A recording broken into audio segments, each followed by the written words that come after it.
ईरानी फौज ने अवाम को मुजाहिरों पर खराज तहसीन पेश किया है। मुसलसल 65 रातों से अवाम की सड़कों पर मौजूदगी को मिसाइलों का ईंधन करार दिया। ईरानी मीडिया के मुताबिक पासदारान इनकलाब ने कहा कि पुरजोश अवाम की सड़कों पर मौजूदगी ईरान के मिसाइलों के ईंधन के तौर पर काम कर रही है।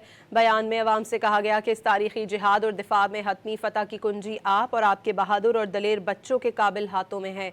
दुश्मनों बिलखुसूस अमरीका और सहूनी हुकूमत को जान लेना चाहिए कि अवाम की भरपूर हिमायत ईरानी फौज का फ़ख्र और अजीम नेमत है। पासदारान इनकलाब के मुताबिक आबनाए हुर्मस में नए ज़ाब्ते खित्ते के अवाम के बेहतरीन मफाद में हैं।